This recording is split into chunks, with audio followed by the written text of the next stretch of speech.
શ્રીમદ ભગવદ્ ગીતાનું મહાત્મ્ય. ધરતી માતા બોલ્યા, હે ભગવાન, હે પ્રભુ, હે પરમેશ્વર, પ્રારબ્ધને ભોગવતા મનુષ્યને એકનિષ્ઠ ભક્તિ કેવી રીતે પ્રાપ્ત થાય તે અંગે જણાવો. આથી શ્રી વિષ્ણુ ભગવાને કહ્યું કે પ્રારબ્ધને ભોગવતો જે મનુષ્ય સદા ગીતાના અભ્યાસમાં રત રહે છે તે જ આ લોકમાં મુક્ત અને સુખી થાય છે. તે કર્મથી લેપાતો નથી, તેમજ પાપો તેને સ્પર્શ કરી શકતા નથી. જ્યાં ગીતાનું પુસ્તક હોય અને જ્યાં ગીતાનો પાઠ થતો હોય ત્યાં પ્રયાગાદી સર્વતીર્થો રહે છે. ત્યાં બધા દેવો, ઋષિઓ, યોગીઓ, નાગો અને ગોપાળો તથા ગોપીઓ પણ નારદ, ઉદ્ધવ અને સર્વ પાર્ષદો સાથે શીઘ્ર સહાયક થાય છે. જ્યાં ગીતાનો વિચાર, ભણવું, ભણાવવું કે શ્રવણ થાય છે ત્યાં હે પૃથ્વી, હું સદાય વસું છું. હું ગીતાના આશ્રય રહું છું. ગીતા મારું ઉત્તમ ઘર છે અને ગીતાના જ્ઞાનનો આશ્રય કરીને હું ત્રણેય લોકોનું પાલન કરું છું.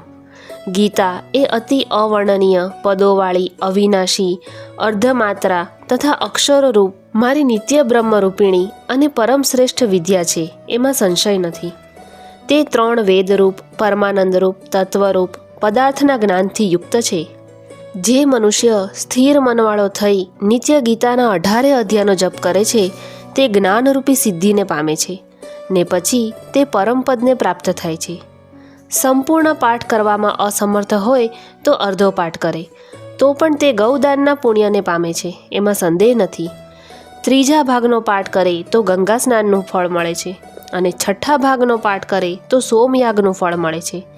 જે મનુષ્ય ભક્તિયુક્ત થઈ હંમેશા 1 અધ્યાયનો પણ પાઠ કરે તો તે રુદ્રલોકને પામે છે અને ત્યાં શિવજીનો ગણ થઈને ચિરકાળ સુધી વસે છે. હે પૃથ્વી, જે મનુષ્ય નિત્ય 1 અધ્યાય, 1 શ્લોક અથવા શ્લોકના 1 ચરણનો પાઠ કરે છે તે મન્વંતર સુધી મનુષ્યપણાને પામે છે. જે મનુષ્ય ગીતાના 10, 7, 5, 4, 3, 2, 1 કે અડધા શ્લોકનો પાઠ કરે છે તે અવશ્ય 10,000 વર્ષ સુધી ચંદ્રલોકને પામે છે. ગીતાના પાઠમાં જોડાઈને મરણ પામેલો મનુષ્ય પશુ આદિનો અધમ દેહ ન પામતા મનુષ્ય દેહ પામે છે. તે ત્યાં ગીતાનો ફરી અભ્યાસ કરી ઉત્તમ મુક્તિ પામે છે. ગીતા એવો ઉચ્ચાર કરતો મનુષ્ય મરણ પામે તો સદગતિ પામે છે.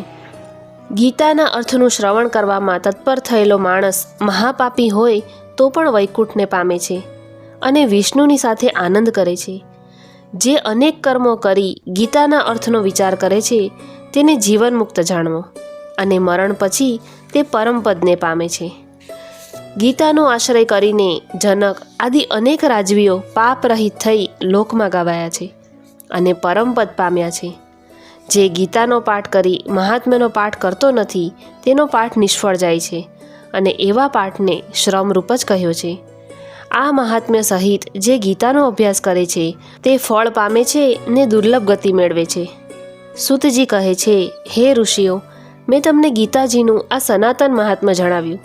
તે ગીતાજીનો પાઠ કર્યા પછી જે આ મહાત્મ્યનો પાઠ કરે છે તે ઉપર કહ્યું તે ફળ પામે છે.